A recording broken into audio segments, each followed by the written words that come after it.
do have all our committee members here. And so I'm going to just call the roll, I guess. John Knox, are you here? Just kind of way beyond the mask. Okay. Yeah, I'm here. Sorry. Antoine, are you here? Yes. Antoine Stevens, okay. And Patricia, Dr. Gallagher, Dr. Yeager, are you here? I'm here. Okay, so we have a quorum, just took the roll. Do we have a motion to amend or adopt the agenda? So moved. Is there a second? Second. Second. Okay, all those in favor, show by raising hands or waving or something. Aye. Okay. We do have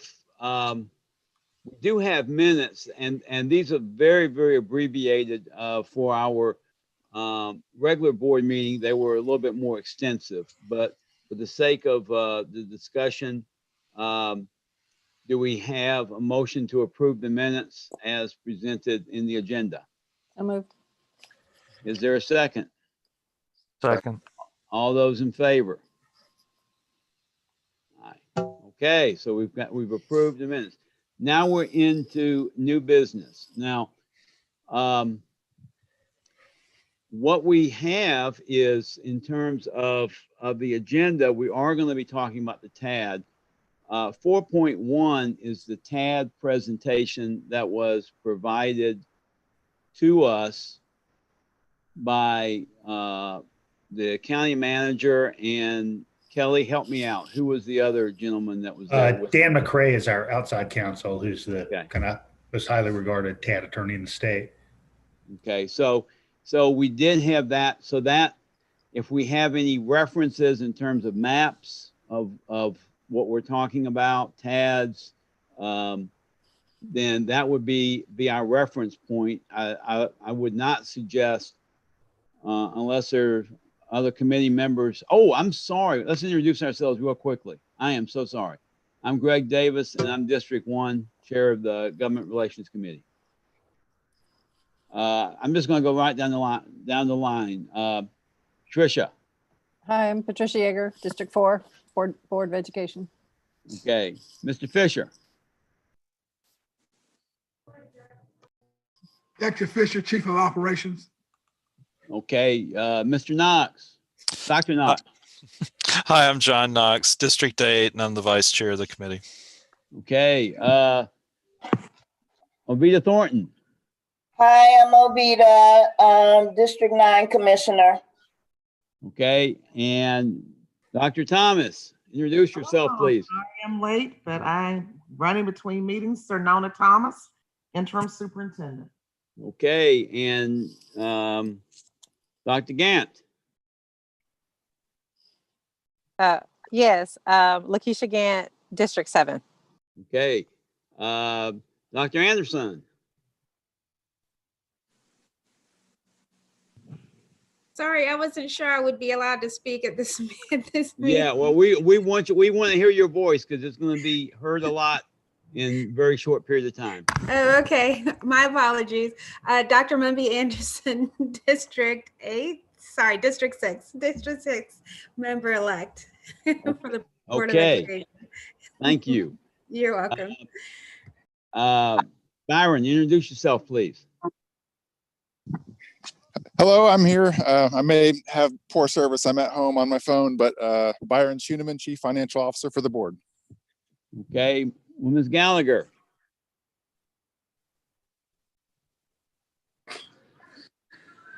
Hey, Karina Gallagher, school board member elect for District 2. Okay, Mr. Harris. Lawrence Harris, Chief of Community Engagement and Strategic Partnerships, Clark County School District. Mr. Pruitt. Mike Pruitt, School Board Attorney.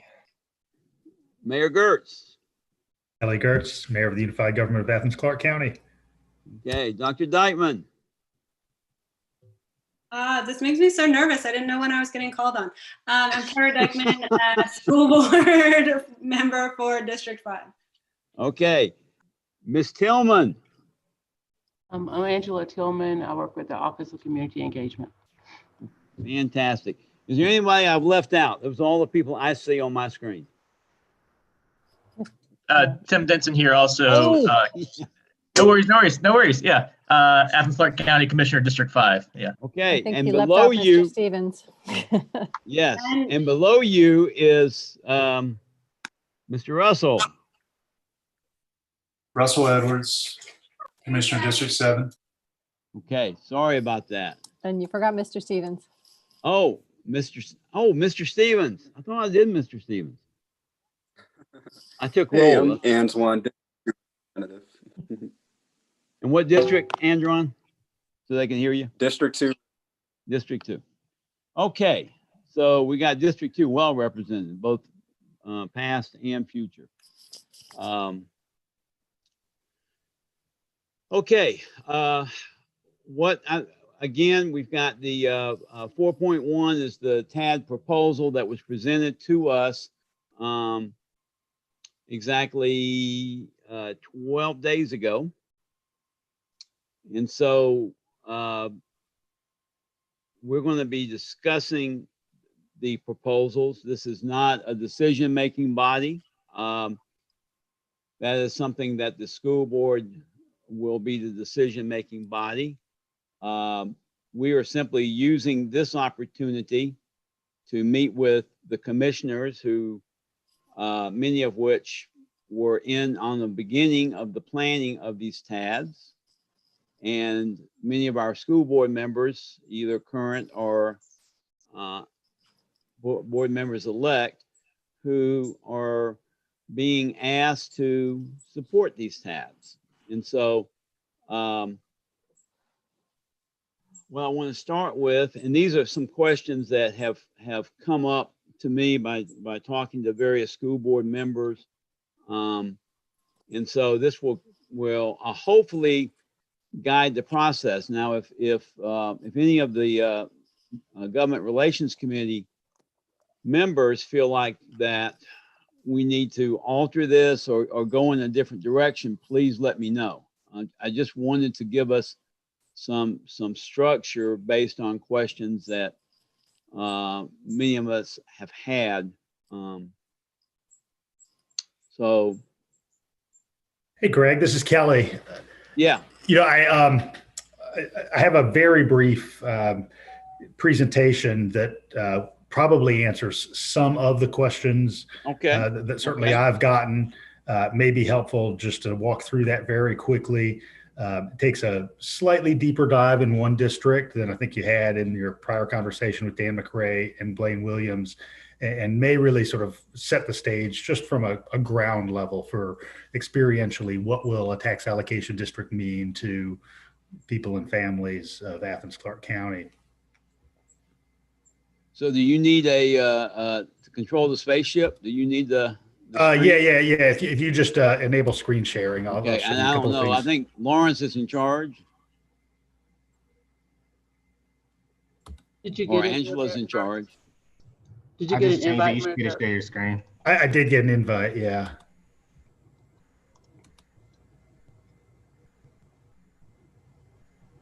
Does he have a screen? You should be able to share your screen now, Mayor Gertz. Let's see. I think somebody else is sharing the agenda, and so as a result, it won't let me pop up a replacement. But did that work? I believe now we are in good shape. We will do it. We will make it Beautiful. happen. All right, lovely. All right, can everybody see this? Yes. All right, fantastic. Well, I mean, I really wanted to, particularly show a couple of visuals because I think that the kind of images at least begin to tell a story. And we begin here with a location in Athens that, like the site of many Krogers, past and present, has a name. So does anybody know which Kroger, former Kroger, we're talking about here? I can tell you it's not Disco Kroger. It's not Space Kroger. It is, does anybody know? DMV. This is Kroger in the Hole, where you used to be able to get your driver's license. Kroger in the hole. Correct. Kroger in the Hole. And I begin here really because I think part of the development story of Athens-Clarke County is that we have some commercial properties in particular that are outdated and somewhat archaic, and really not assets to the community, not things that are positively contributing to the community in the way that contemporary higher income employment opportunities and higher value places either aesthetically or financially contribute to the community. So just to run over some of the ground that I know you've talked about already. So TADs really are a tool for development and redevelopment. And it uses an increase in property taxes. It uses an increase in property taxes in a specific area to create some redevelopment opportunity. Now this is different than a tax abatement. Sometimes development authorities, of which this government has a couple, the Industrial Development Authority and Economic Development Authority, do tax abatements, but this is not tax abatement. So properties continue to pay their full taxes, but any taxes that are newly created upon creation of the year of the TADs go into improvements in this district for 20 years. So this is, so Kelly, this is not a tax break for developers then? This is correct, yes. So it's, and in fact, you would not want a tax break because the goal of the TAD is to fund things. And if you give a tax break, you diminish your ability to fund things. And so that's exactly right. This is not a tax break. It's not a tax diminishment. It is a tax focus. You're focusing on these zones. I know y'all have seen this graphic before. And so sort of pale green area number 1 is the existing taxes. The existing taxes will continue to flow into the general funds of the Athens-Clarke County government and the Clarke County School District government. Area 2, sort of the pale gray, is the rise in new value within a district, which will go into that geographic zone. And then 3 is what happens upon conclusion of 20 years, which is there's this windfall. And suddenly, both the unified government and the school district get this big bump of new taxes from these zones that are going into their respective general funds.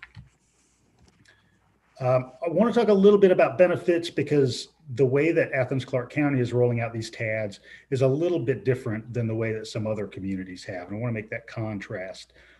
One thing that's true around all 6 of these is these are what are called area TADs, because our goal is to create improvements across a zone.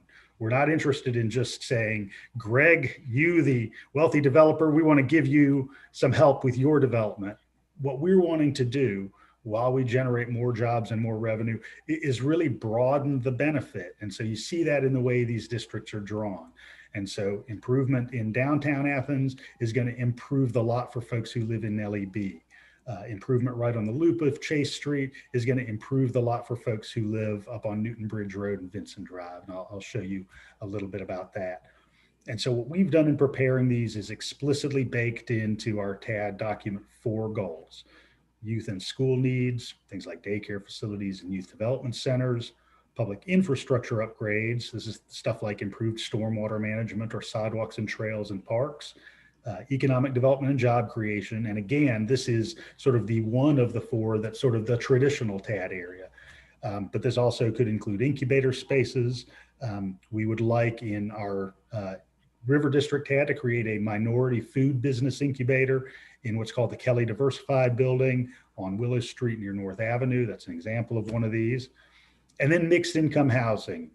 We as a community have talked about how important it is to have high quality, permanently affordable housing for our community. We don't want people to live in substandard housing, and we also don't want people to be pushed outside the boundaries of Athens-Clarke County to Barrow County or Walton County or beyond because they can't afford to live here. Okay, Kelly. Yeah. Keep on that slide.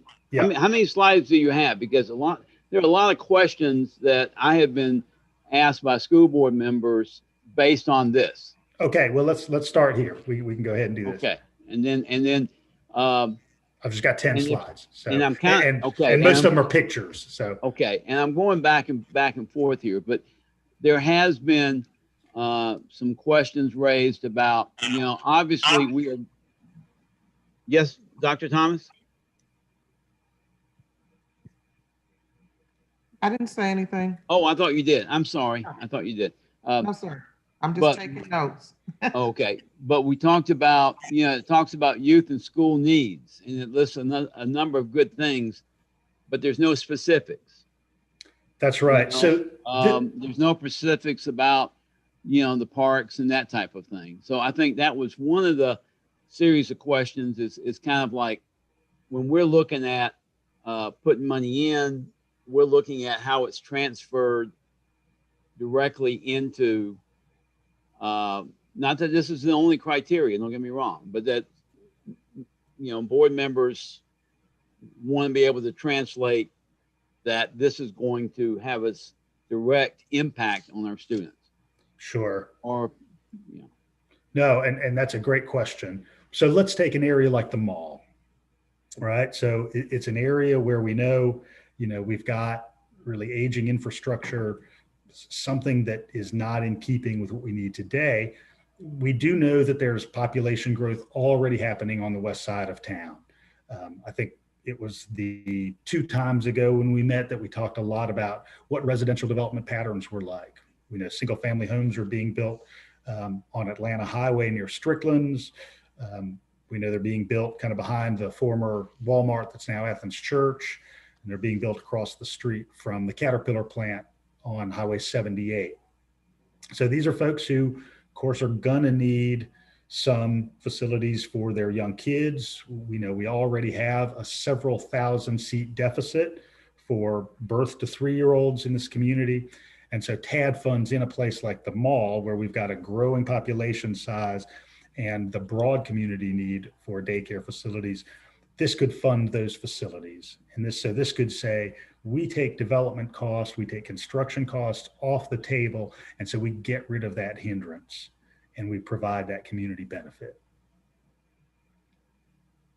board members, committee members, board members, any specific questions? Because I have some on more, but want to open it up as well.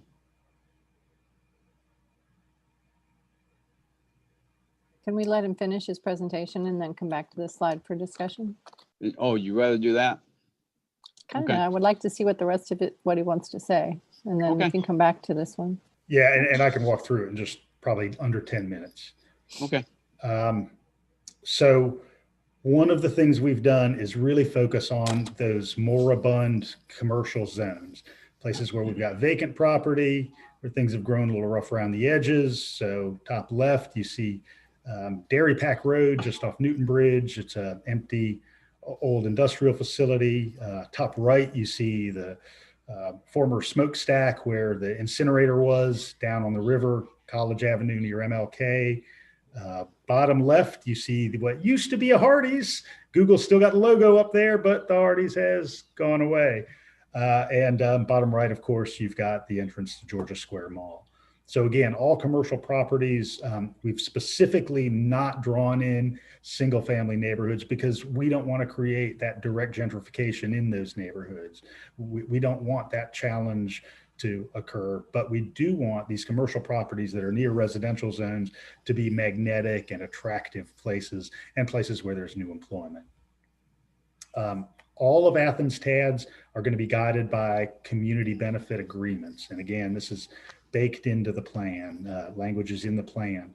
And so anything that a developer does is going to have to support one of those 4 goal areas. And then we're going to have resident user groups to guide this. So Greg, you were talking about specific projects. With our SPLOS program, we often have what we call buckets of funding. Much like through your ELOST, you have a technology bucket of funding. You may not know at the beginning of an ELOST program exactly where every dollar of that technology funding is going to go, but you know that's one of the available routes for those ELOST dollars. In the same way, we may not know where every childcare facility goes, but we're going to have a resident user group in each of the 6 TADs, and those residents are in some ways going to be our guideposts and our editors as we get development off the ground that's funded by the TAD dollars. What I'll say is that I think Athens is really taking a step forward in the TAD world. We're doing some of the traditional TAD stuff in terms of economic development, but taking a big step forward. If you compare what we're doing with any of the other communities that have done TADs in the state, I'm going to send you this presentation so you can look at all this. Every community from Rome to St. Mary's has done some cool stuff, but they haven't done it in what I would gauge as broadly a comprehensively supportive way as possible. Now, kids and families, you're bailiwick. One of the realities that we all know is that kids learn in the context of the broader community. If the community is healthy, those kids are going to be healthy and they're going to be better learners. And so we want to create new employment opportunities, these childcare facilities that we've discussed, better and safer connections.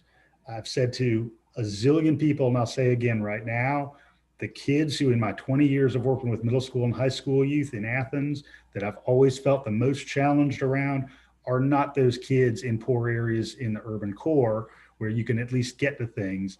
It's kids who live in outlying segments of Athens where you're physically disconnected, where you can't safely get to a park, can't safely even go get a Snickers bar and a Coke. And this is gonna help all of those kids and their families. And it's also gonna create more quality housing, again, on top of what are now just exclusively those older commercial zones that you saw. Lots of research has gone into the reality that kids learn in this broader community context. I link here to a well-known report that came out about 5 years ago from the National Superintendent's Roundtable called the Iceberg Effect. I recommend that to you broadly just in your role as policymakers in the educational realm. But it highlights the idea that if you want kids to learn at their peak performance, you need a well-crafted community that supports those kids and supports their families. Direct benefit, there will be a rise in e-lost revenue as a result of these TADs. There will be more cash registers in the TADs that are bringing pennies into the district. Question comes up again and again, what about increased student enrollment? And it's a question in every community that contemplates doing what Georgia calls TADs or other states call TIFs, tax increment financing zones. I can't tell you, you won't have any more kids who are going to pop up in any of these zones. That would be lying, and I will not do that to you. You're going to have some modest student enrollment increases. But what I would emphasize is that the TAD zones only represent 7% of the overall tax digest. And again, that 7% won't drop, it'll stay stable while the other 93% continues to rise. An observation that a lot of analysts have made about TADs, including the Council of Development Finance Agencies, which you see linked here, is that there's what's called a halo effect. So properties that are not in the TAD, but say commercial properties adjacent, then tend to get spruced up and become more valuable. So you do see an overall rising of the tide when you introduce TADs into a community. Then, as we talked about before, after 20 years, and you and I are both long enough into our lives that we know 20 years goes by quickly. There's going to be a windfall for CCSD as well as for the county based on this expanded growth.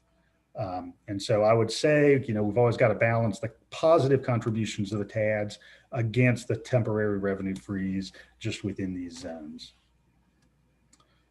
So I want to take you through a case study just very quickly. So here's the Newton Bridge area. What this TAD would do is connect kids on Cathwood Drive and Vincent Drive to community facilities that they just safely can't get to by foot or by bike right now. The Holland Youth Sports Complex and Sandy Creek Nature Center. Through our Greenway Network plan, we've long desired trails, and we've even got them drawn on the map, but the TAD would actually produce the dollars to get people there safely from these neighborhoods. The General Time facility on the corner of Newton Bridge and Chase has already announced 500 jobs with Wayfair beginning at about $14 an hour.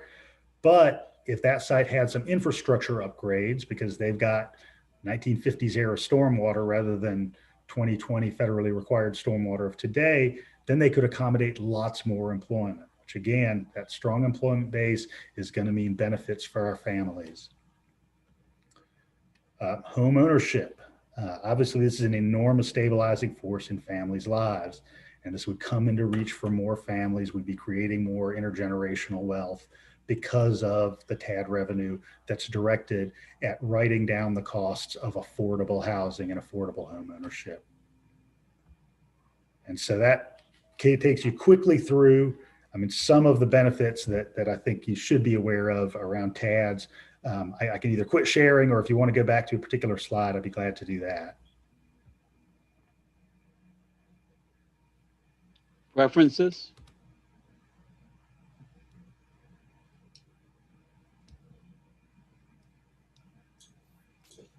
You can go back to the one you were on, the one with the list of the goals. Yeah. If you want to just sit on that one. Sure. There you go.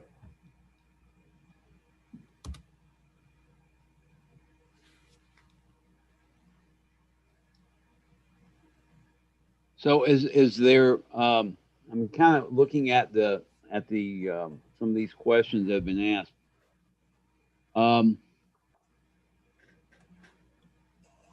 Why was each of these, how did these 6 TADs come together, I guess, in terms of, were they always together? Did they develop over time? What was the criteria? I mean, you've explained the Newton Bridge and access from Catwood to Sandy Creek, which sounds like a great idea.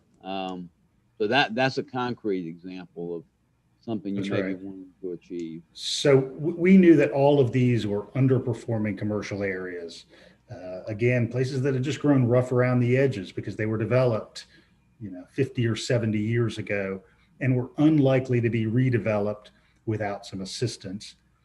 And all areas where you had some residential stock within walking or biking distance that could benefit from some community goods in the area, whether it's a new community park in the mall area TAD, or whether it's the bike trails in the Newton Bridge one.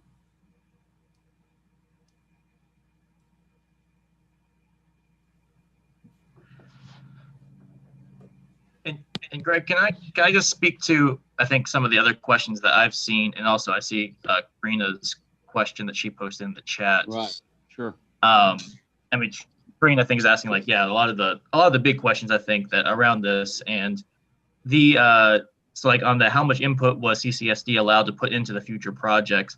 Those future projects haven't been designated yet. Those future projects are still to be designated, and therefore CCSD not only would they have input on them, but would be expected to give input on and help develop what we end up spending that money on. There's going to be, also there's going to be it says about community benefit agreements. We've definitely baked that in.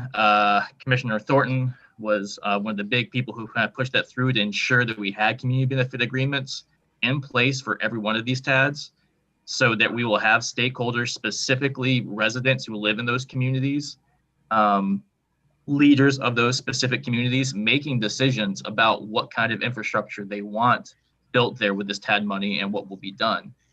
So this, we've definitely, the commission is just as concerned about making sure the community has a say in these kind of things. And we've made sure that that is part of the process. And not only that, but we'd have an actual citizen advisory committee created for every one of these TADs who would be having that say as we move forward every step. So I think a lot of the answer to these questions is, like, y'all get to answer these questions along with us about what those improvements are going to look like and what kind of positive impacts we would have on families and children. Well, what does that structure look like? Because I know we're talking about advisory groups, we're talking about residential use groups, and I think you threw up another term too. Where is the decision making? The actual decision makers of each TAD. They've got advice coming in different groups to advise them, but who makes up the decision making body on each of these TADs? So they'd be not unlike your LSGTs or your ELOST community oversight group. So you'd have members of the community who would sit every month and say, is this prospective expenditure in line with our goals for this district? So I've got a question that's kind of been bothering me for a minute. So why was CCSD included in the conversation after the vote or right before the vote? Why wasn't there prior conversation? Because it's not like the TAD is something that just happened like 3 months ago.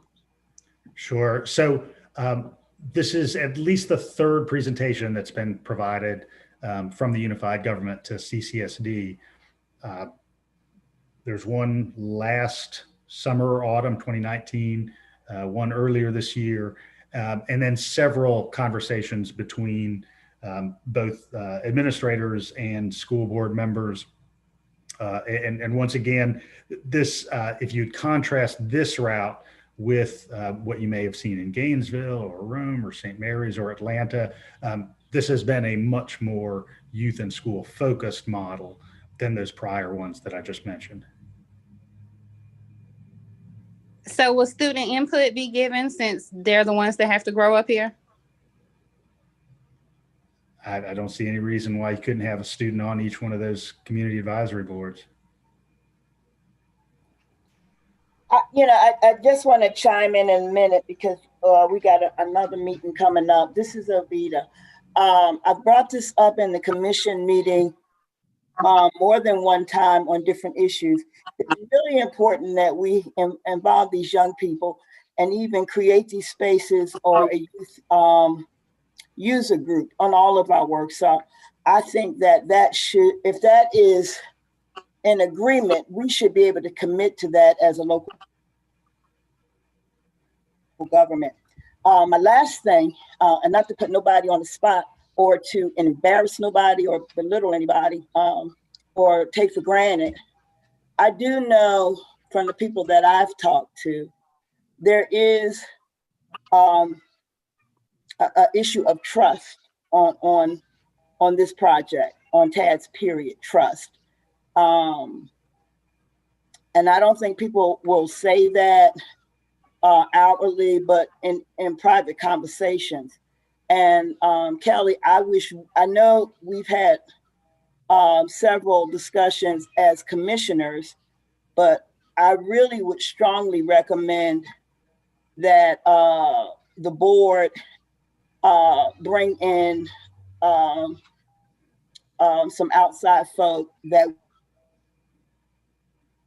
we have listened to kind of be objective. They don't have nothing to gain or lose on this. And I think that it will probably address the issue of trust, which might be the reason that this does not pass. So I got to run now, but Kelly, I would love to talk to you and whoever else to see if we can make that happen. And Commissioner Thornton, real quickly while you're here, and I know you've got to run, was the session that you were engaged in with the Northeast Georgia Business Alliance recorded? Do you know if that's available as a recording? I don't know, but I can check with Shane. That'd be helpful. I appreciate that. Commissioner It was Thornton. on Facebook Live. I don't know if it was recorded, but it was on Facebook Live. Okay. Well, I do think that given just the way life is, I think that people would like to hear from an objective group of people. And not to say that we're not being forthright. I think that we have not worked as close. We meet, but we have not worked together. And we have not built that relationship that we can just say, okay, this sounds good. But I would like to bring that back up, Kelly and Greg or Superintendent Thomas, because I know time is running out. And so, yeah, there you have it. So I got to scoot. Thanks, Avita. And if that earlier session was on Facebook Live, I think it ought to be archived and we ought to be able to find it. So okay. Appreciate it. All right. Thank y'all. Bye-bye. Thank you, Avita. Avita. So Greg, you had some more questions. Well, I mean, I'm still trying to figure out just what we were talking in terms of the. Okay, who makes, let's say, for instance, let's talk about my neck of the woods, Lexington Road. Okay, so let's say, the money grows, and let's say it's not a very big pot, but eventually let's say it's 10 years down the road and it's $700,000 sitting there. So what's the process of determining, do we want to develop a ice rink someplace, or do we want to put more streetlights in, or do we want to build more sidewalks?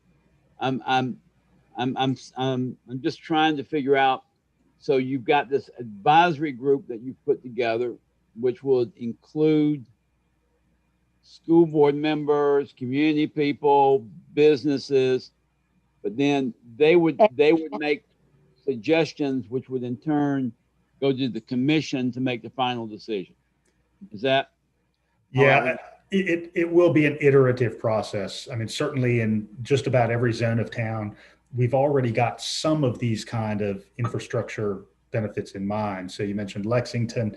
We would very much like to, through a safe trail network, tie together the Willowwood Shopping Center area and the old Gaines campus with Southeast Clark Park, and then moving in town, say, to the area around the Carmike Cinema Theater, where you'll then be able to tie into the Firefly Trail, for example. So that's an example of something that we've already got in the infrastructure planning pipeline. And so certainly that would be on the table.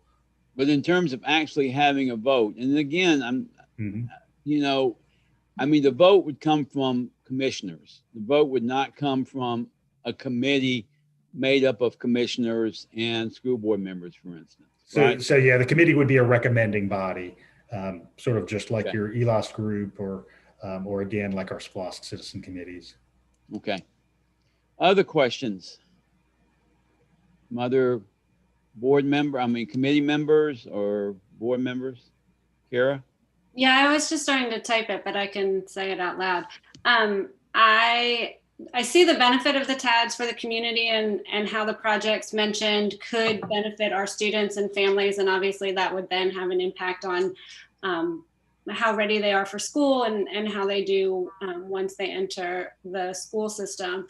I guess I'm just a little stuck on how at this point in time we can commit this amount of money or this projected amount of increase without having a direct benefit on our students and the things that we spend the money on currently for our students, especially given the uncertainty of our budget for the next year or so, which is something that we've talked about in our meetings, and how our budget is good for this year, but may be impacted next year given COVID, given changes in QBE or what, just because property taxes are such a large part of our revenue.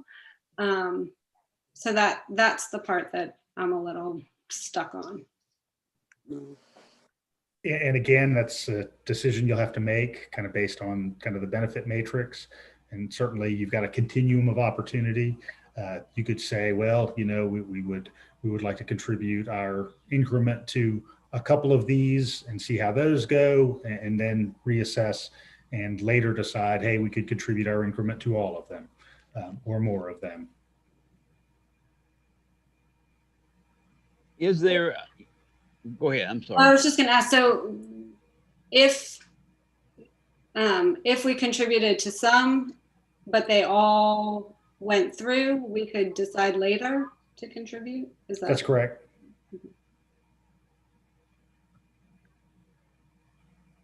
Hey, yeah, I guess, Greg, I'd like to make a quick point real quick. Sure, go ahead. About how, this really, the nexus, this concept was born out of a desire from this government to kickstart some economic development in areas that have abandoned commercial parcels or underused commercial parcels.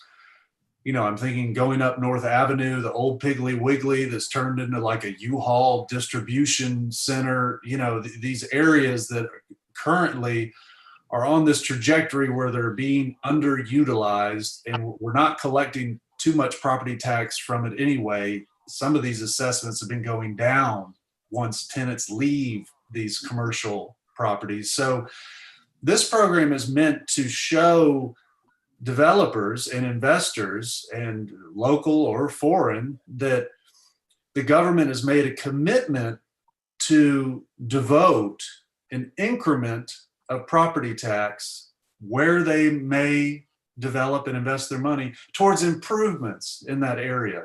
So really, I think we have to get past, we have to think about this as an economic development tool. And we've crafted these redevelopment plans strategizing about how we can serve this community and help attack some of our poverty rate at 30%. That's sort of where this is coming from. So we're targeting underutilized, abandoned commercial properties throughout the community and signaling to developers that, look, if you come in and invest in this area, the government has made a promise that we will invest part of the new property tax assessed on your investment for improvements in that same area. It gives that extra degree of security, the hope being that we can, you know, encourage some development in some of these overlooked commercial areas that that need help. So, but that's not a tax break, because when we started, Kelly said no tax breaks. That's not a tax break. No, it's not a tax break. There's no, this is not like a Caterpillar deal where we're coming together with Caterpillar and saying, hey, we're going to give you a 10-year tax abatement to come in here and build a factory. No, that's not it at all. We still collect the full amount of property tax that's assessed, but we promise that we will reinvest that new increment after people invest in the area into these redevelopment goals, such as the daycare facilities, improved stormwater, sidewalks, trails, parks. Those promised investments using that increment provides that encouragement and security to developers that, okay, I'm willing to take a little bit more risk than usual on this U-Haul city in North Avenue, and I'll redevelop it and do something here because I know that the government has promised to take a piece of my property tax and invest it directly back into improvements in this very area. So I have a little bit more security, I'll take a little more risk. And then the hope is that, you know, we'll start to see more investment come in to bring back to life some of these overlooked and abandoned commercial properties throughout the county. Okay, so what Patricia. the risk that CCSD is taking by signing up to participate in this? Karina, what Patricia? I'm just trying to estimate the cost. If I understood the PowerPoint from last week correctly, there was a slide that said added up to about $4.2 million. Is that, so that number is not what we're giving up? That's what the benefit will be down the road, or is that what we're giving up? I'm a little concerned. I mean, I'm trying to get a order of magnitude, or what are we giving up, or what are we not spending on the kids if we give up this? Well, so basically on January 1st, when this is approved, the property tax assessment will be locked in at that amount for that TAD property. And so you will continue to get that amount that the U-Haul Center is currently assessed at for the duration of the TAD. Now, if we're successful in encouraging investment into that U-Haul Center through our promises to reinvest into community projects in that area, and developers come and redevelop that U-Haul Center and make it better, as it improves, it will likely get assessed at a higher amount. That increased higher amount above the frozen level is what funds that increment and funds those community benefits. So basically what the school board will be doing is sacrificing this possible new increment that hopefully will come as we encourage investment in these abandoned areas. But you will continue to collect what you're currently collecting. And the U-Haul Center. Our Chief Financial Officer, Byron Schuneman, has actually run those numbers. 5 of these 6 TADs actually have positive growth rates, one as high as 13.59% over the last 10 years. If CFO Schuneman is still on, he can give you those numbers. Byron, are you there? Hi, Mike. I am here. I'm on my phone. I don't have the numbers in front of me. If you have the spreadsheet, you're more than welcome to share them. I did break out I took the value of all the parcels and all the TADs and calculated the growth rate for the past 10 years. And what I did was project that growth rate for the next 20 years, just to kind of give an estimate of what kind of future revenues the school district would be losing. Board members, I'll be happy to share that analysis with you. Yeah, and I do have it here, so I can just give you the bottom line. So again, that's assuming that growth continues for the next 20 years and the same rate as it has on average for the last 10. The net loss of revenue to the school district over 20 years would be $162,588,000.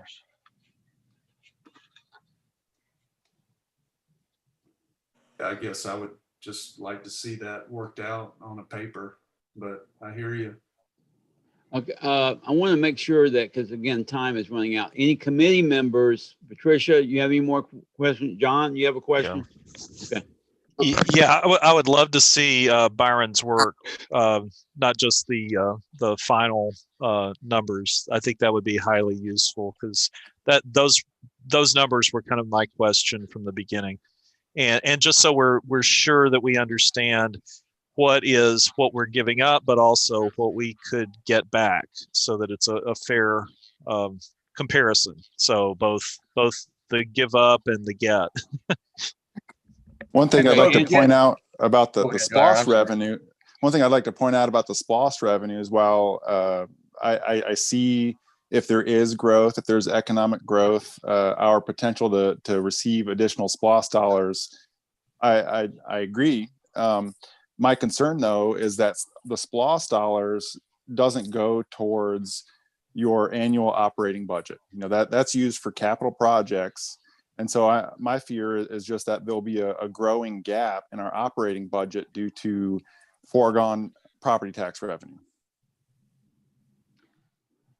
Okay, Antoine, did you have some questions? I do. Sort of as I've shared in the past, I'm very concerned, especially representing the most minority district on the Clark County School District Board, how this is going to affect Black and brown people. Because I've lived in an area, when I lived in Atlanta, in the Atlantic Station area, which was a tech. So I'm constantly using that as an example, because we've seen TADs in many cases usher in development, which prices out people who are already there. And we don't see negotiation of say, contracts and city government with these businesses. We don't see partnerships making sure that there's a livable wage there with these new businesses. So I'm worried about how this is affecting people who are already there. I get that there's a goal of making life better. Who is it making it better for? Is it making it better for incoming people or people who are already here? So I'd like to see the plan for equity. I just don't feel comfortable with it yet. And Antoine, I'd emphasize those community benefit agreements. Those are designed exactly to do for Black and brown, multi-generational Athenians, exactly what you described. And obviously the TADs don't work alone. We're doing a number of other things in the unified government that I know have generated also some interest in CCSD around contracting and procurement for minority and small businesses. That work continues. Obviously it dovetails well with this. One of the properties I think I mentioned earlier is the Kelly Diversified Building, which is a 3-acre parcel on Willow Street that the unified government owns. The TAD would allow dollars for construction of a minority food incubator at that site. That's a direct example. And then in the Newton Bridge site, we have some other parcels where we've got pending agreements with private property owners who, for tax write-off purposes, would be interested in donating to the unified government. That's where we can scale up that same dynamic. Okay, what about, okay, somebody else? I'm glad to hear. Go ahead, Tawana. Yeah, Antoine, he touched on, because I have mixed feelings about this, but because I feel like just from even in my confusion that, a lot of this is going to happen anyway. And so I see the values of the TAD, but my main concern is, Antoine hit it on the head. I don't want to repeat it. It's that, the equity piece. But I'm glad to hear that Kelly, that Mayor Gertz is, thinking along those lines, because that's just my concern for the future is, is not displacing people or not bringing up people who are already here. So I just want to echo that. Okay. And Greg, I just want to make a quick point. Of course, I don't think I was clear before, but your tax assessment, our tax assessment would be frozen only within the TAD districts, which is 7% of the total digest. Right. It's not frozen across the board. So just I think we got that. Okay. There's just two things that I would like to just kind of raise questions about. One is since the school board is as the elected body for the school district, and we're bringing so much to the table, I think there's some interest in seeing us actually part of the decision making and not just advisory. Now, I don't know, maybe that's against the law with TADs. Maybe no one's ever done that before, to have different representative bodies who have participated in the TAD become part of that decision-making body. But I do raise that as something that I think would make at least some school board members feel a little bit confident, instead of simply being an advisory when we're kind of bringing 60% of the goods to the table. So I throw that out there. The other thing is that we've talked about, if there was some type of evaluation process after 5 years, or some type of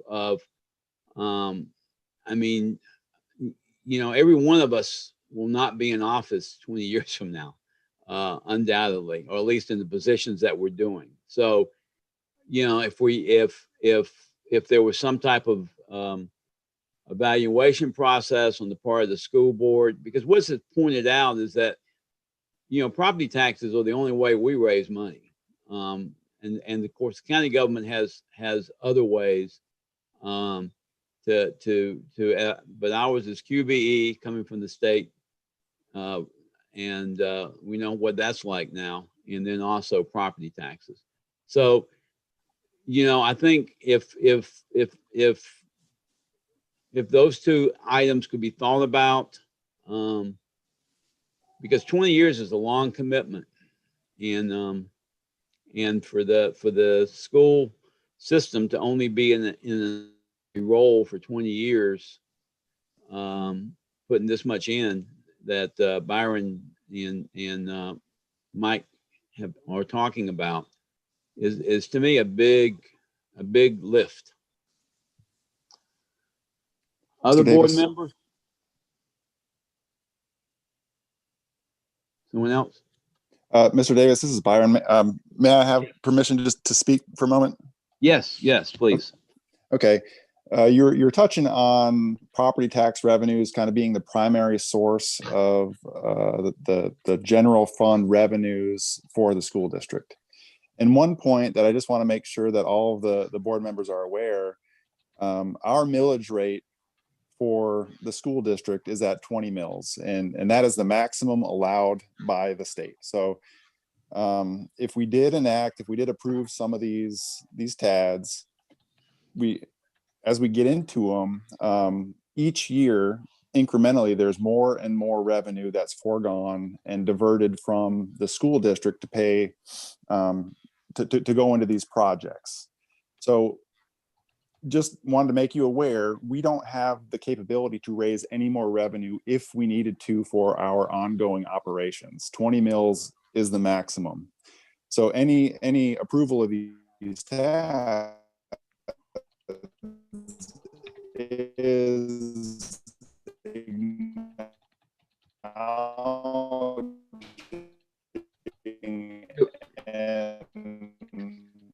Byron, you're breaking up. You're breaking up. Move.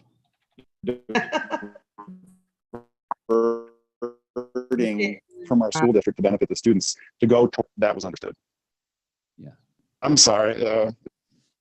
Oh man. And if I could just ask another question real quickly, because I've heard rumblings of these plans, also including Nellie B. And I'm wondering what are the, can you explain what exactly their, and what development plans are exactly, or what is the plan there? So the residents and community engaged folks in the Inner East Athens area around Triangle Plaza asked to be included in the riverfront TAD because they wanted to be able to benefit that specific piece of the geography from new revenue created. So among those folks who are most heavily interested in seeing the TAD program passed were people over there like Fred Smith and Chauncey Allen, who wanted to make sure that that neighborhood saw some lift and saw some infrastructure benefit. I think Karina was at City Hall speaking about exactly that. Mike and Russell, if y'all have to step off, we can continue a little bit while longer before we end the meeting. Unless anybody has any more questions for Kelly or Russell. I will step off, but I would like to see those financial forecasts that were mentioned earlier. That would help my decision making too. If y'all could share those with me, Byron or Mike Pruitt, that'd be great. I could pass those along to my colleagues and we could try to answer some of those questions. Great. Thanks. Okay. Thanks, Greg. Thanks, everyone. Appreciate it. Take care. Bye-bye. We're not ending yet, John. So don't. Oh, you're just waiting. Okay. Looking at the agenda, do you and these did come from different school board members. Do you think we got the questions answered? Talking to committee members first, and then other board members, and Dr. Thomas and Lawrence. Could we clarify some discussion about monies coming out of SPLOST versus monies going into SPLOST versus monies coming out of property tax versus, I'm a little confused about that. Dr. Knox has put a few things in the chat I'm really unsure about. So can we clarify the money again, what we know about the money? That'd be Byron. Yeah. If we can, it might not work tonight. I'll try moving around. Can you hear me? Yep. Yes. Yeah, loud and clear. Okay. I'm going to another room here. Okay. So what I was saying first about the SPLOST revenues, SPLOST revenues are designated for capital projects. They're not going to be used for your ongoing budget. Typically, or not typically, for CCSD, our general fund budget is made up of about 40% from the state through QBE and about 60% through local tax dollars. And I think someone mentioned that these TADs represent about 7% of the overall digest. So what is being thrown out there is freezing that 7%, the value of that 7% for a period of time. And what's recommended right now is for the next 20 years. I did do the calculation just to see how much revenue that would mean that would have gone to CCSD, but in turn is being diverted to go towards these TADs and community development. But so you assumed the 60% number, or does that 60% is just property tax, or that 60% includes SPLOST? It's the additional revenue that's raised would increase our SPLOST revenues, but that wouldn't do anything for our ongoing budget needs. And when I was breaking up earlier, I was trying to kind of drive home the point that right now our millage rate is set at 20 mills, and that is the maximum allowed for school districts in the state of Georgia. So my concern, one of my biggest concerns is as we get further along into these TADs, more and more incrementally, amounts of revenue is being foregone by the school district that would have benefited students, that would have benefited our ongoing operational needs, we're going to be at a loss for. So I guess that's where I'm stepping in as the CFO, just sharing my concerns, not just for next year, but especially as we get into it, get down the road, it could be quite significant for our ongoing annual budget. Good. So Dr. Yeager, Tish, yeah. I'm sorry, I was just going to say this on the math. These are scientists, Byron, so they want math. So mathematically, Byron he looked at the assessed values for the last 10 years and the growth rate within each proposed TAD. So take, for example, the Newton Bridge, that's the highest one. That one is already growing at an annual rate of 13.59% over the last 10 years. So if we give up our portion of that continued increase for the next 20 years, that alone adds up to, I think it's something like $131 million. That's growth that, again, if without the TAD, if nothing happens different, if it just continues on the same path, that's $131 million that would have been in your general operation and maintenance budget over the next 20 years. And that's what Byron's talking about. 60% of your M&O budget comes from property taxes. Yeah. SPLOST revenues come from sales taxes. So that comes to how does the district possibly ever financially benefit from this, from a TAD? And there's two ways. One is if it actually attracts growth that wouldn't have occurred anyway. If there's 20% growth instead of 13.5, then at the end of that 20 years, you start getting the property taxes on all that growth. So some period of that time, you're just paying yourself back for what you gave up the last 20 years. But once you do that and take the time value of money into account, you finally are in the black.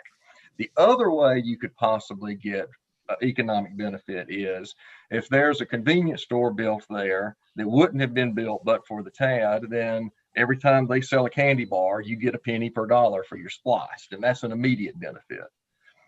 Of course, there's no way to quantify whether it would or wouldn't have occurred without the TAD. You're just making a guess and hoping for the best.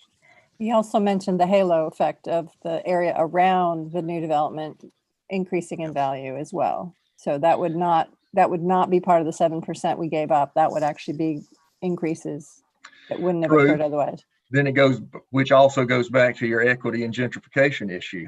Did you just price out the neighbors? So double-edged sword. And so, Mike, just if this is okay, Greg, can you just remind everybody, or for new people, this is extremely important, what are the enumerated, listed, bulleted categories that you can spend the eSPLOST dollars on? eSPLOST dollars can only be spent on capital improvements. So that's building schools and buying the long-term use equipment that goes in them. And that's where Byron's talking about, even if you get a benefit on your SPLOST side, that's just for capital. That doesn't fund your day-to-day operations. That's a big problem with SPLOST. You know, you can easily build more schools than you can afford to staff and operate. See, go ahead. That's fine. No, John, what you done? Go ahead. Oh, I was just going to put the cherry on top and say, yeah, you don't.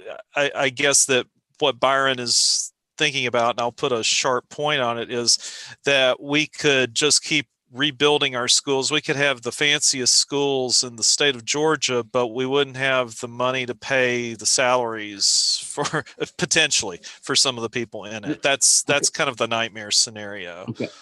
There are other, I mean, one thing that there are other ways to my understanding. I mean, you could have it like after 5 years, the school district, let's say that Newton Bridge TAD, that at the end of 5 years that we take 40% of the growth back. I mean, see, the way that they've laid this out is it's like there's no, it's like there's one way to do a TAD.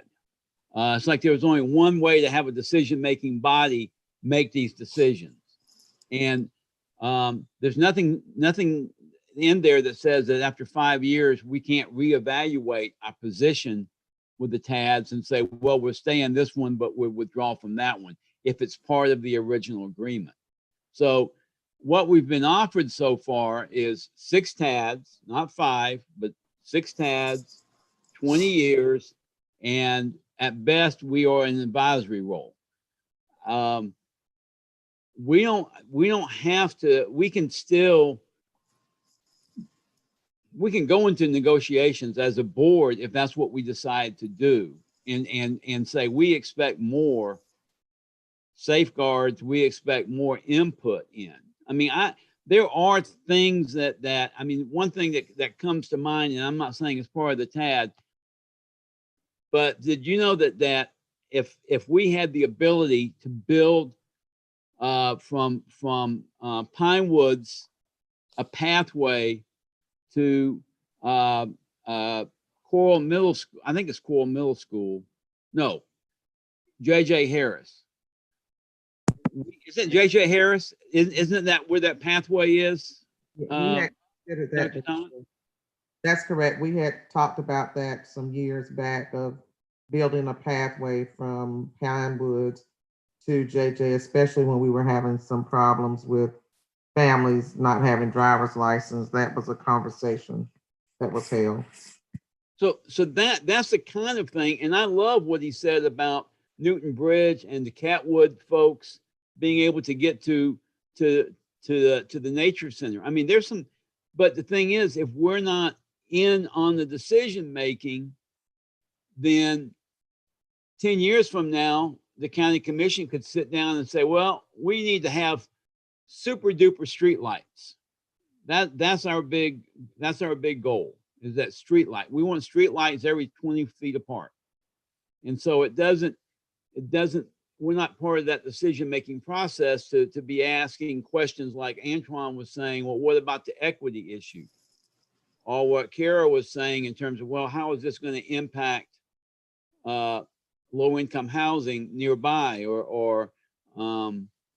so that's what I was trying to that's what I'm wondering about, is basically becoming part of the negotiation on this and not just throw the whole thing out. Is there a way that CCSD could still be a part of the conversation minus putting in money? Because I don't think there was enough conversation on the front end, because if there was, there wouldn't be so many questions right now.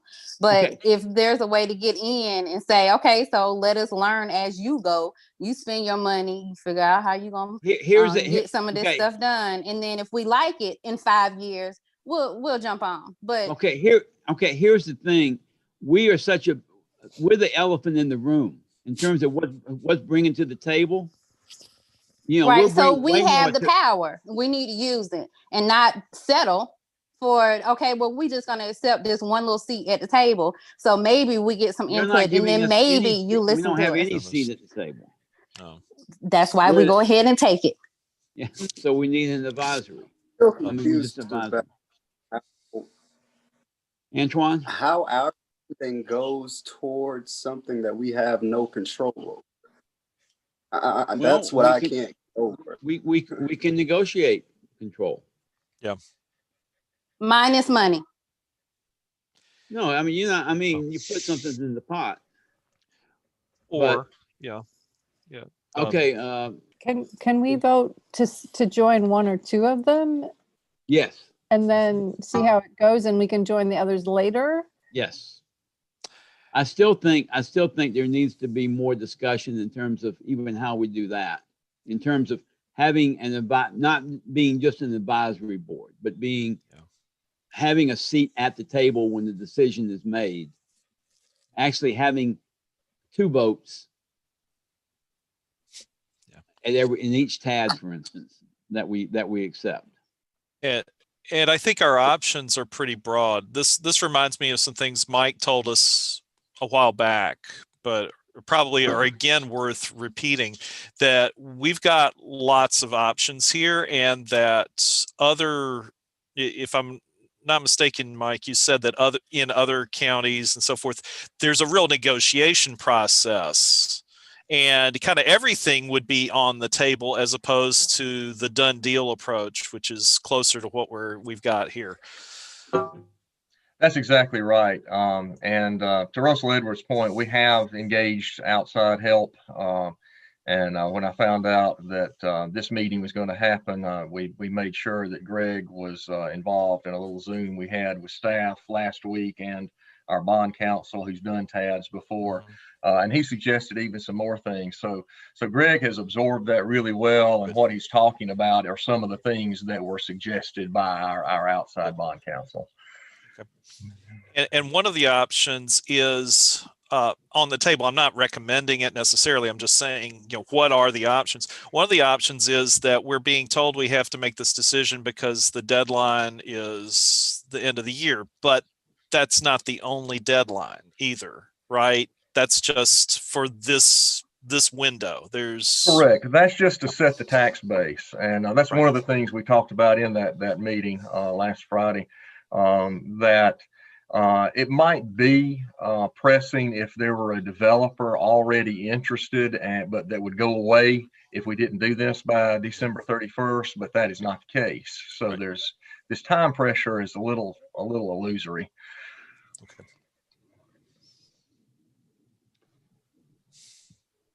So I don't know. Okay, Kara.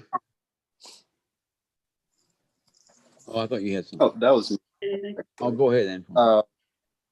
But I was just saying, going back to what Tricia just said, if we just vote on projects, and forgive me for saying it this way, but it's the only way I can think of. I would say vote on those projects being in the white areas first. Bring those results back to us, then we can vote on the Black community. I'm sorry, but I just don't feel good with it.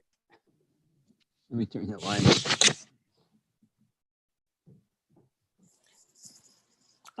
So I'm not sure which are the white and which are the Black areas. I would just say maybe we vote on the ones that have the least growth right now. I mean, so you just said Newton Bridge accounts for almost all of that 160 million, or well, And actually I misspoke. That's downtown. I said Newton Bridge, but it's actually downtown. It's the downtown one. Okay. So I mean, it sounded like 1 or 2 of these projects accounts for the lion's share of the missing revenue. Sorry, my cat's being but some of the other ones maybe have not had quite so much growth, in which case the loss to us is small and the potential is much, much greater.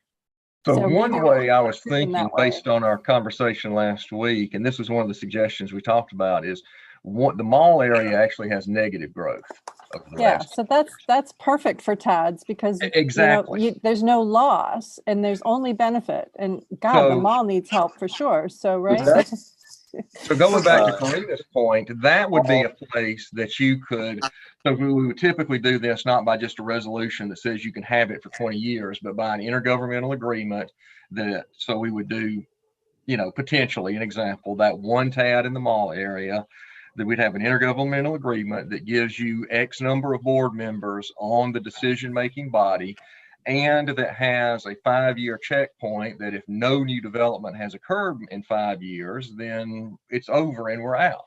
So that gives it that's that tryout period with the equivalent of no money investment, like Karina said. Hey, Dr. Tom. Can I jump in here 1 second? I'm sorry, Greg. Yeah. I agree with everything that's been said, and actually some of the back conversation I've had, not back That sounds shady.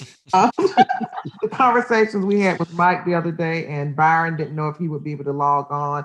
So he had given me some information.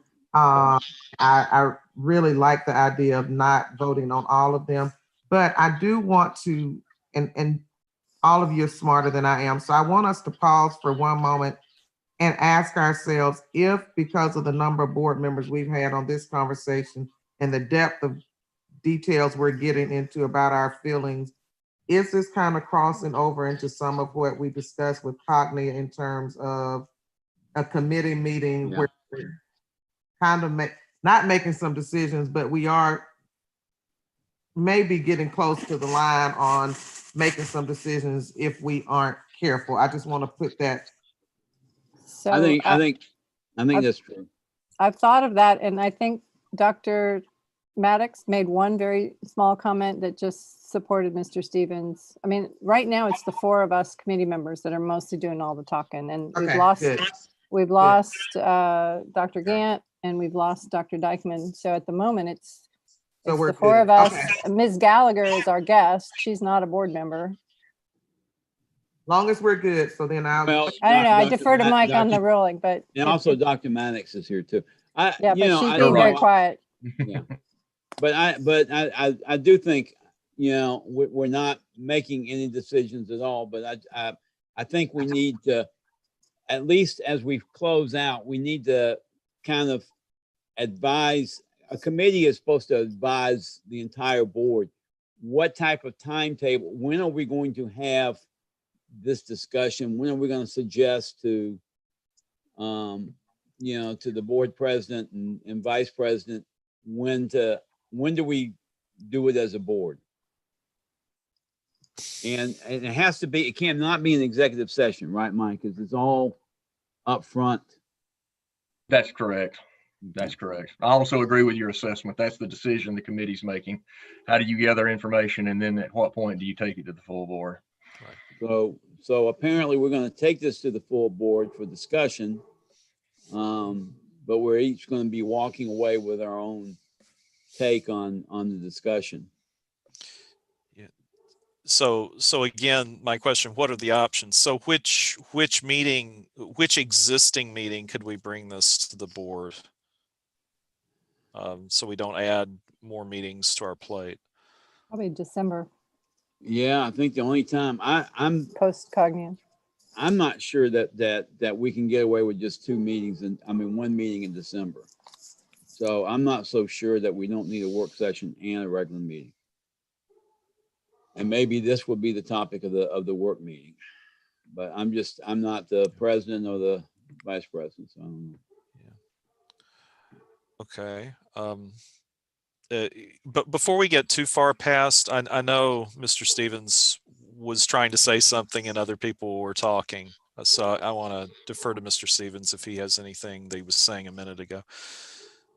Oh, thank you, John. I was going back to just piggybacking off what Mike and Patricia were talking about as far as those developments.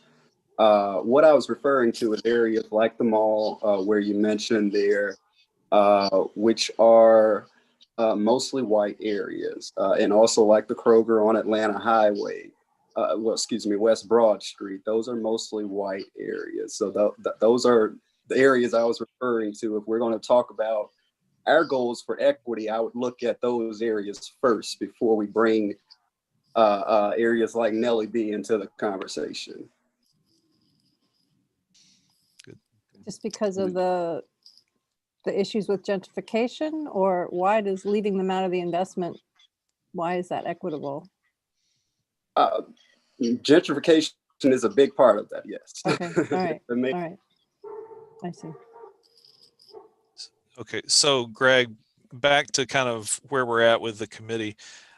So we're bringing actually a recommendation that we need to have a meeting dedicated to full board discussion of this with the numbers on the table from Byron and all our options on the table from the meeting you've had. There also is there's someone that Mike has already introduced Lakeisha and I to, who may participate as well. Good. Yeah, that last thing Dr. Knox said, you know, the options, because they're virtually limitless, but and it may be unwieldy to negotiate that with the full boards of both bodies, the school board and the mayor and commission. But you know, the decision for the full board might be, are we interested in this at any level with, you know, with restrictions and probably, you know, less than all? And if so, perhaps then authorize a smaller group to negotiate some more details, flesh it out, maybe bring it back to the full board for a checkpoint. Again, these typically happen over a long period of time, not a couple of weeks. Okay, so maybe it would be good for maybe Greg and Mike. I'm happy to be a part of it. I'm trying to think of the committee structure to come up with a list of discrete options. Since it's limitless, we'll try to define some things, which I guess could be anything from totally not interested ever, goodbye, to interested but not this year. You know, the next go round, interested this year with sub choices under that. All of the above, some of the above, one of the above. So yeah, that would be good to bring to that board meeting, work session, whatever that would be devoted to this. And just to respond also to Dr. Thomas, thank you for raising that concern. And I just want to have it on video that I rarely, if ever, make a decision on any kind of vote until the night the vote happens. I feel like Cogni ought to hear that because I am always open to new information. So nothing I was saying, at least today, had anything to do with making a particular decision. I'm interested in options and what the full board wants. Thank you, Dr. Knox. And I was just really wanted, even for myself, I was like, I don't want to say too much. I do have some strong opinions, but and I do agree with what all of you have said. And then looking at a portion of the recommendation rather than the entire request from ACC. So, and I guess I'm just thinking a lot because that's all I've been living in the last couple of weeks, just making sure we're ready for that December 7th visit. So my mind, right. I'm very hypersensitive right now. Thank Understood. you. Yes, and definitely. Thank you. She also has 14,000 students. Don't forget. Oh yeah, I just can't even. Yeah. So if taking John's recommendation to heart, would the committee members feel comfortable in having a subcommittee that would bring forward, having Dr. Thomas there, the chair, me, Mike, another board member, vice chair, or if someone else wants to, I don't want to exclude anyone, but I'm just saying that, because what I've heard, I feel like, because I've had a long conversation with individual board members on this, and I feel like, and based on what people like Antoine said tonight and what Kira said, I feel like I have a good sense of kind of how to shape this in such a way that, it's not all or nothing.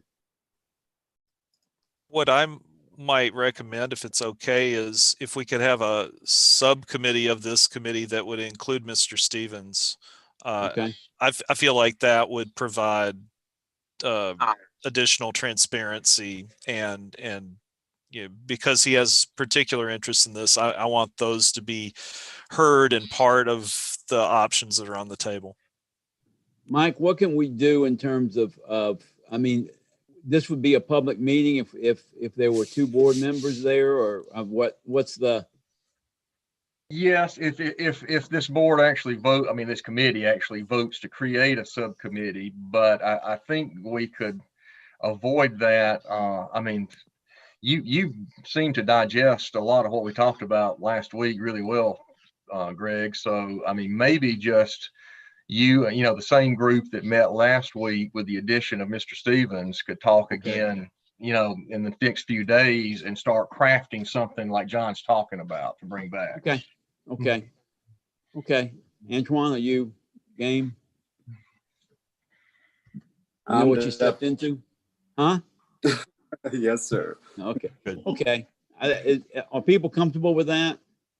And then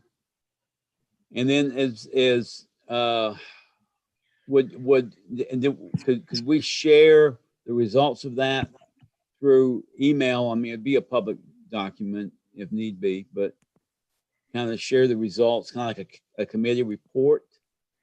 Is that what we could do, Mike? Yeah, I guess that's the question. Yeah, you could do it any way you want to. Do we want to bring it back to this committee first, or go straight to bringing it to the I think time-wise, I think we need to bring it forward. You know, because we're going to have the board president there. So as long as it could be shared in advance of the meeting, like 24 hours, whatever, I don't personally have a problem with it not coming back to this committee, because I think we know we know what we're going to get back. The finer details, maybe not. But yeah. What do you think, other board members, committee members, excuse me? Yeah, I think we need to elevate this to the full. I mean, this is one of the things the committee's done a lot of work, and it's time to elevate it up to the full committee with as much information as we've gathered from all these various conversations. I think it's, you know, we've done the information gathering, and now we give it to the full board and have the conversation. We just have this go-between to just kind of tie it together in a report.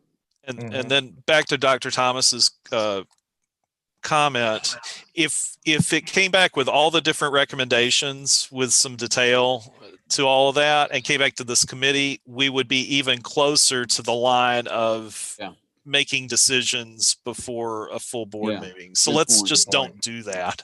It also saves time. And something I could add, if he has that night free, I'm sure he'd be willing to, is to get our bond lawyer, Jim Woodward, to attend that full board meeting to answer questions. I'm just afraid to bring him, you know, with it not a little more developed, it might not be a very, you know, fruitful discussion. So, yeah. Good. Okay, I think we have a plan. Do we need a motion for any of this? Well, this is a committee. We really, well, of course, we make motions and policy, but I think what I heard is that there's going to be a liaison process. Fine. I don't know, Mike. How would you phrase it? No, I don't think we need a vote. I think you're just going. You got a process here. We're going to work towards a standing committee report from Greg as chairman of this committee at an upcoming full board meeting. Okay, that's good. Okay, sounds good. Well, any more last words? Good work. Okay. I think we're finally getting to the questions that we need to answer in order for the full board to make a decision, but we're not there yet. Okay. Do we have a motion to adjourn? So moved. Second.